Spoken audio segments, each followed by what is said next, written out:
निम्बेले में कार्यक्रम चल रहा था जनवरी के महीने में। जैसी मुलाकात आपसे हुई ना, वैसी ही मुलाकात राव साहेब जी से बरझड़ी में हुई थी। बहुत विशाल आयोजन कराया था, आप सबको पता है। उसी कार्यक्रम में आपके नगर के जो नारायण महाराज हैं बोले, गुरुजी थोड़े से हमारे घर चलो। मैंने कहा आज नहीं कल चलेंगे। कल बोले गुरुजी चलो। मैंने कहा कल नहीं परसों चलेंगे। एक दिन आए, 10 मिनट बैठ करके चले गए। आपको किसी को पता नहीं।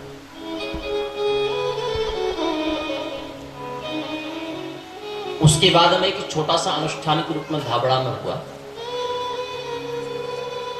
नारायण महाराज नारायण पाटिल जी को लेकर के पहुंचे। अब देखना इस दृश्य को, एक नारायण ने दूसरे नारायण को शामिल कर लिया। पहले नारायण एक था, एक नारायण दूसरे नारायण को लेकर के धाबड़ा पहुंचे। चर्चा हुई, बोले गुरुजी नगर अच्छा है। हमने कि अच्छा नगर है तो एक काम करो, भागवत कथा कर लो। बोले ठीक है, हम गांव में बैठ करके चर्चा करें। एक नारायण ने दूसरे नारायण से मिलाया और दूसरे नारायण दो नारायण को लेकर के सोनगिर पहुंचे।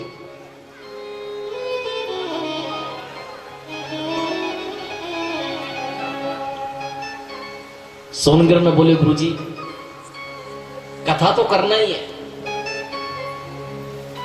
पर आप संभाल लेना। संभालने वाला तो ऊपर वाला है। 3 नारायण पहुंचे सोनगिर। 3 नारायण ने मिलकर के नारायण की इतनी बड़ी कथा भागवत रखी। एक नारायण से 2 नारायण हुए, 2 नारायण से 3 नारायण हुए। अब सारा भागवत नारायणी नारायण हो गया। आखिर ये भागवत है क्या? आप सभी को हिंदी समझ में आ रही कि नहीं आ रही? आ रही है ना हिंदी समझ में? जहां समझ में ना आए इशारा कर देना। तो ये भागवत क्या है? भागवत में कितने शब्द हैं? 4 शब्द। भागवत सुनने से पहले भागवत को समझना बहुत जरूरी है। जब तक हम उस विषय को समझेंगे नहीं, सुनने से कोई मतलब नहीं। सुनने को तो गधा भी सुनता है पर समझता नहीं है। भगवान ने 2 कान कुत्ते को भी दिए, कुत्ता भी सुनता है पर समझता नहीं है। हम आप सब मनुष्य हैं, तो सुनने से पहले हम आप सबको समझना होगा कि भागवत आखिर है क्या। तो सबसे पहला शब्द क्या है? भाव। भाव कहते हैं भक्ति को। जब तक हमारे हृदय में भक्ति नहीं होगी तब तक हम इस मार्ग पर आगे नहीं बढ़ सकते। इस मार्ग पर आगे चलने से पहले भक्ति होना बहुत जरूरी है। अब भक्ति आएगी कैसे? तो कहते हैं भक्ति को लाने से पहले आपको भाव जागृत करना होगा।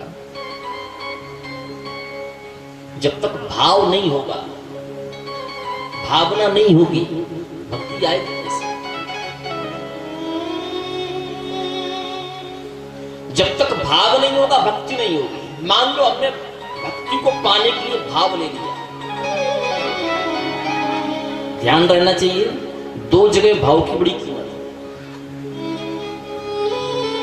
आप मंडी में जाओगे, भाव नहीं होगा, किसान का दिमाग खराब हो जाएगा।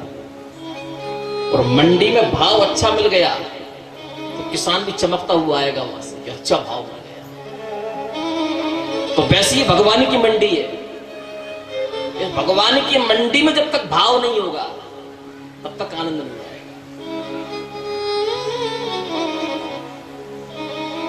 इसलिए भाव होना बहुत जरूरी है। भाव से ही भक्ति है। भाव और भक्ति जब दोनों मिल जाते हैं भगवान को अपने आप प्रकट होना पड़ता है।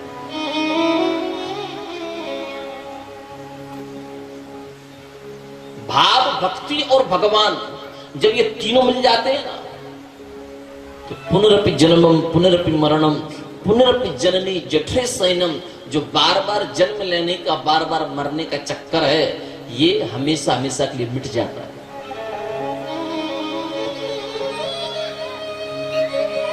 तो पहला शब्द क्या कहता है? भक्ति करो। भक्ति करने से पहले भाव उत्पन्न करो। जब भाव और भक्ति जब एक हो जाएगी तो भगवान को मिलने में ज्यादा समय नहीं लगेगा। तो भाव, भक्ति और भगवान मिलेंगे कैसे? दूसरा शब्द है गा। दूसरा शब्द क्या है? गा। गा किसे कहते हैं? गा कहते हैं ज्ञान को।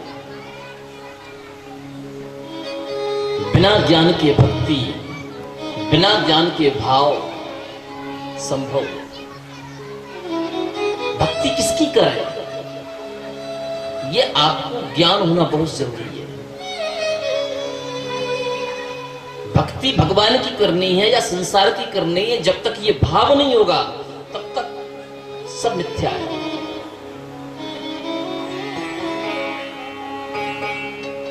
तो ज्ञान मिलेगा कैसे? तो कहते हैं उस ज्ञान को प्राप्त करने से पहले गुरु होना बहुत जरूरी है। जब तक गुरु नहीं होगा हमारे जीवन में तब तक जीवन शुरू नहीं हो सकता।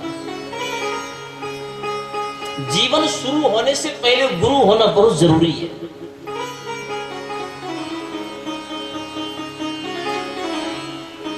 आप गुरु को ढूंढने के लिए कहां जाएं? कहते हैं गुरु को ढूंढने के लिए जाने की आवश्यकता नहीं है। यदि आप उस ज्ञान को प्राप्त करने की उच्च श्रेणी पर हैं तो एक दिन गुरु स्वयं चल करके आपकी चौखट पर आएगा।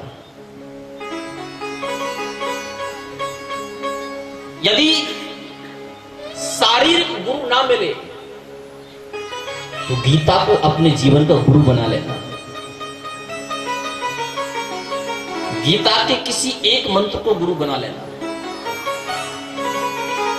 और जब आप गीता के किसी एक मंत्र को गुरु बना लोगे ना तो वो गोविंद जरूर मिलेगा।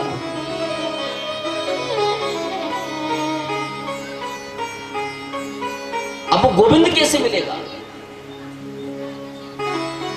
तीसरा शब्द है वाह। ये वाह किसे कहते हैं? बोले गोविंद को